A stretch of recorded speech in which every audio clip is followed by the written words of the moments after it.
одного из самых известных в свое время и очень много сделавших для татарской скульптуры и вообще для татарского искусства скульпторов. Его имя Садри Салахович Ахун.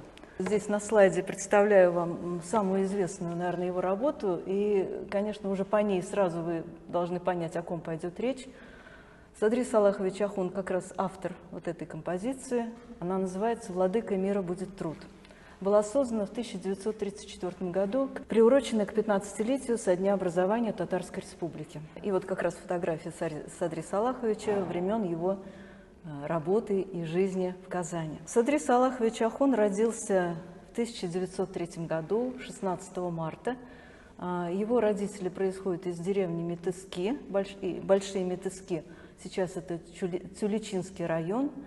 Но родился он не здесь, не в Татарстане, вернее, тогда это была еще Казанская губерния, конечно же, а родился в Екатеринбурге. Как вот говорит как раз Рустем Нагимович Ахунов, это сегодня проживающий в Казани потомок Садри Салаховича, это его родной племянник. И вот тоже он является таким краеведом и изыскателем, как бы, и занимающимся творчеством, конечно, своего знаменитого дяди. Вот по его материалам установлено, что родился Садри Салахович в Екатеринбурге, но в совершенно абсолютно младенческом возрасте семья переезжает в Челябинск. Челябинск в то время становится таким городом, который является, вернее, он находится на магистрали строящегося Транссиба. Поэтому, конечно, строительство железной дороги влияет на то, что Челябинск становится таким очень мощным узлом и торговым, и промышленным, и через него начинают проходить и различные караваны, так сказать, продукции. И вот прежде всего в Челябинск позвал отца Садри Салаховича, Салахуддина Ахунова, и его брат Закир. Это вот как раз получается отец нашего Рустема Нагимовича, проживающего сегодня в Казани. В Челябинске он родился, вернее, в Челябинске проходят его юные совершенно детские годы, и вот здесь как раз его семья. Фотографии практически, знаете, вот с разницей в 1 год, вот чуть-чуть на одной фотографии 5-летний вот Садри как раз в центре, и на другой фотографии мы видим единственного мальчика в тюбетейке. Это времен как раз челябинского детства. И поскольку вот он происходил из такой семьи торговцев и предпринимателей, то, конечно, вначале он учится в медресе, поскольку семья, конечно же, глубоко мусульманская, чтящая все традиции. Но, тем не менее, его отдают, поскольку он в такой семье воспитывается, его отдают единственное, что было в Челябинске для него очень подходящим, это была торговая школа. В ней он учится, и там достаточно было такое широкое образование, даже такое, что вот как раз один из сохранившихся рисунков, опять-таки из архива нашего Рустема Нагимовича, который предоставил тоже вот для нас некоторые свои фотографии из своего архива, сохранился вот такой рисунок, портрет Садри Ахуна. Но здесь он определяет это как автопортрет, но вот по подписи, все-таки у Садри Салаховича была другая подпись, мне кажется, что это все-таки автор не Садри, а его кто-то нарисовал из, наверное, соучеников. Его облик совершенно юного мальчика, так сказать, в юных летах, но это уже 24-й год, это время Свердловска, да, когда он переезжает, в 23-м году переезжает в Екатеринбург, а через год Екатеринбург становится Свердловском. То есть уже там как раз появляется памятник Якову Свердлову, он до сих пор стоит, это замечательный памятник 20-х годов. И Садри Салахович переезжает в Екатеринбург, простите.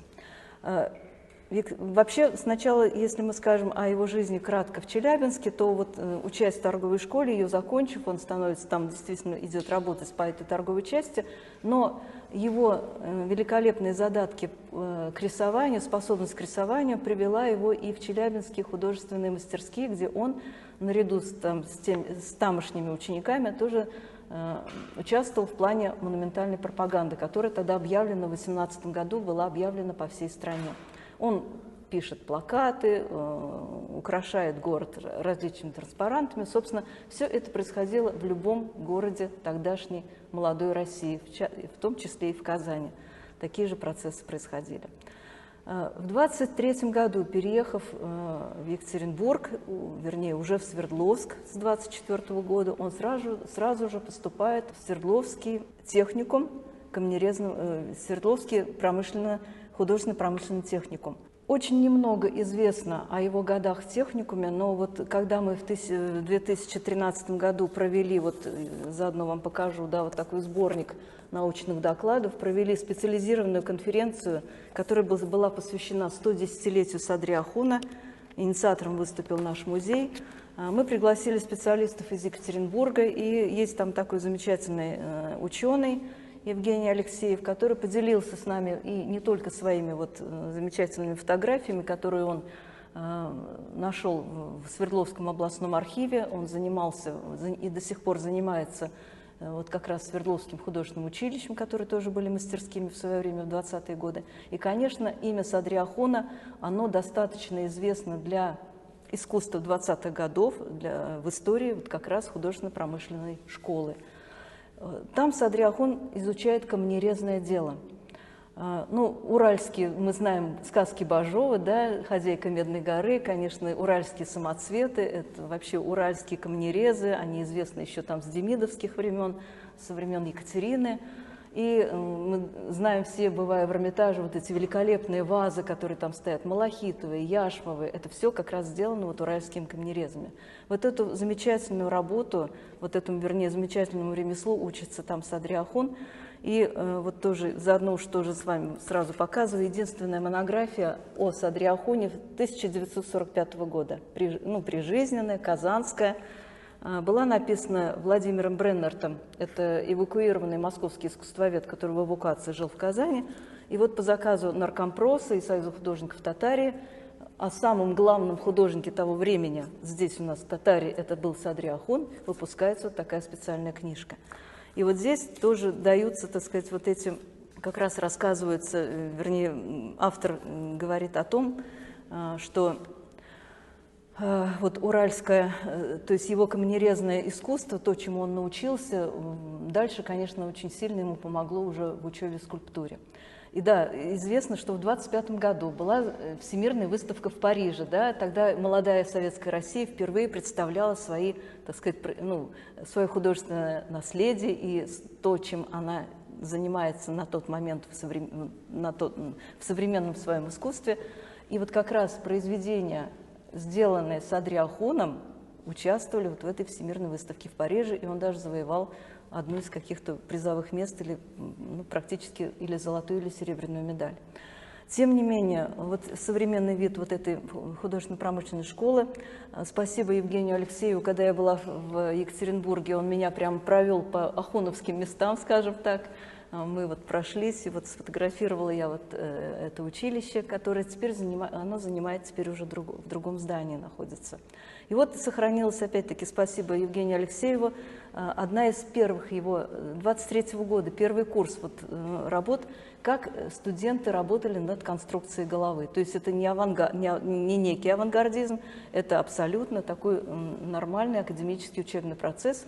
Как раз в это время Анна Голубкина выпускает свою книгу «Пособие, учебное пособие, как работать над скульптурой», и вот там все вот эти работы над каркасом, над строением головы, над работой в анатомии, все это практиковалось в Екатеринбурге, в Свердловске. Кстати, это же практиковалось и у нас. Тогда у нас был Архумас, Казанский Архумас. Здесь у нас на скульптурном факультете точно так же проходили такие же занятия. У Садри Ахуна вообще была счастливая внешность, его всегда можно узнать. Вот видите, да, вот он в центре в очках. Здесь он тоже, вот он слева, видите, да, второй ряд, вот слева его голова тут, да, в очках. То есть не только очки, но вот эти его кудри, его особое такое лицо, оно всегда узнаваемо. Поэтому вот определить, атрибутировать и увидеть на тех или иных фотографиях, узнать Садри Ахуна очень легко. В отличие, конечно, вот от других, например, соучеников, которых, вот, к сожалению, даже и не могут многие специалисты. Теперь вообще это проблема многих исследований, потому что, в общем-то, фотографии были не по... Тем не менее, сложно сейчас атрибутировать, кто на них изображен. Тем не менее, вот для Садри Ахуна это, в общем-то, вот обладал он такой замечательной внешностью. Здесь тоже на верхней фотографии, вот он крайний справа в белой блузе, крайний справа внизу. На нижней фотографии тоже его легко узнать, в общем, тоже можете разглядеть. И вот тоже спасибо Евгению Алексееву за предоставление вот этих материалов из Свердловского архива, где есть его свидетельство об окончании по камнерезному делу как раз вот комиссии Уральского художественно-промышленного техникума. Подпись «Синайский». Вот этот замечательный педагог, который как раз учил скульптуре, камнерезы, они тоже проходили, естественно, обучение скульптуре, а Синайский был учеником знаменитого Александра Терентьевича Матвеева. Но Матвеев – это вообще знаковая фигура и в искусстве в советском, сначала в русском искусстве, потом в советском. Он был как раз учителем Синайского, а Синайский, как я уже сказала, преподавал у Садри Ахуна в Свердловске. И, скорее всего, по рекомендации как раз Синайского Садри Ахун едет в Ленинград после окончания художественно-промышленного техникума. И поступает как раз в класс Александра Терентьевича Матвеева. Но Матвеев, как я уже сказала, это была грандиозная фигура, его обожали студенты. Вообще он был представителем Серебряного века, потому что начинал он еще до революции. Его замечательные работы известны с 1905-12 годов. Он оформлял и парковой скульптурой южные наши курорты, Ялту, ну вот южный берег Крыма, вот эти города, Алушту. В общем, известны его работы. К сожалению, многие они уже не сохранились, потому что во время Великой Отечественной войны многие были утрачены, уничтожены. Но, тем не менее, вообще, и он был преподавателем Института пролетарских искусств. Тогда Академия художеств была именно так переименована. Это буквально вот 29-й год была реорганизована Академия художеств. И институт стал называться вот Институтом пролетарских искусств, в общем-то, в духе времени. И Садри Ахун учится там у Матвеева вместе с замечательным тоже одним скульптором, потом немножечко речь о нем будет дальше, Константином Счастневым. И вот вообще ленинградский период абсолютно не изучен. Садри Ахуна белые пятна сплошные. Здесь у Бреннерта очень все достаточно в таком очень хвалебном таком стиле написана эта книжка. Ну, можно дать, так сказать, отсылку к 1945 году, да, как тогда создавались работы. Тем более к 1945 году Садри Ахун становится заслуженным художником РСФСР, народным художником ТАССР. То есть эти звания удостаивались единицы. У нас в Татарстане тогда это был единственный художник, который был к тому времени удостоен таких званий. Ну и вот известно, что скульптурных работ мы вообще не знаем, которые созданы во время ученичества его в Институте пролетарских искусств, но зато известно, что он работал на последних курсах Академии, еще работал и на ЛФЗ, Ленинградском фарфоровом заводе. Это преемники Императорского фарфорового завода. И вот в семье в Челябинске, в семье его родственников сохранилась вот такая скульптура, небольшая фигурка вот этой девушки, которая то ли кормит кошечку, то ли гладит кошечку. Вот она с ведром, да, стоит. Такая замечательная вещь, совершенно в духе вот ранней советской скульптуры. Видите, и подпись на обороте есть, да, скульптура Ахунова Садри, раскраска Протопоповой. И вот есть тоже вот такая фотография очень интересная, где подписано, что Государственный театр оперы и балета бывший Мариинский, Кармен, значит, Садри Ахун, в общем, 1930 год. Тоже пока неизвестно, каким образом вот он в этом костюме, каким образом он облачился в него, то ли он там, ну, в общем, пока я не могу ничего сказать, тем не менее, очень такая интересная фотография и яркая. Итак, 1931 год, он заканчивает Институт пролетарских искусств, и выбор его падает на Казань. Он едет в Казань. Что такое была Казань к 1931 году в плане художественной жизни? В двух словах, конечно, очень сложно описать, но вообще это был период стагнации, это был период упадка, это был период такой, ну вообще, да, именно упадка художественной жизни, а дело было в том, что наша Казанская художественная школа, которая была открыта в 1895 году под эгидой Императорской академии художеств, В революционные годы превращается в архитектурно-художественные мастерские, как и в Хутыин, как в Хутемас, которые это было, так сказать, повсеместно, как я уже говорила, по всей стране образовывались на базе академических художественных школ, где они были, образовывались мастерские. Что такое было искусство? Искусство было, это начало 20-х годов, направлено на производство. Академические каноны все отодвигались. Они, ну, как говорил Маяковский или там иже с ним, что Пушкина вообще нужно скинуть, да, с корабля нашей истории. Ну вот примерно то же самое. Всех академистов надо скидывать, они не нужны, авторитетов нет. Нужно современное пролетарское искусство, которое ориентировано на, то есть искусство в производство. Вот что такое были мастерские. К концу 20-х годов нарастает, наоборот, уже, так сказать, обратная волна, переход, вернее, образуется очень мощный лагерь Ассоциации художников революционной России, которые начинают, то есть левый фронт и правый фронт, они начинают бороться. Естественно, страна к концу 20-х годов откатывается, так сказать, уже опять в сторону реализма. Все левые течения практически сводятся на нет. И если вы знаете, то было знаменитое постановление 1932 года, когда все группировки были аннулированы, объявлены фактически вне закона, и образовывается Единый союз художников, Единый союз писателей, союз композиторов и так далее, и так далее. То есть все творческие люди по своим, так сказать, по своей цеховой принадлежности, они образуют свои союзы художников. Все группировки, все там бубновые валеты, левые фронты искусства, все, так сказать, объявляется фактически вне закона. И вот наши казанские архитектурно-художественные мастерские. Здесь тоже главенствовали левые силы.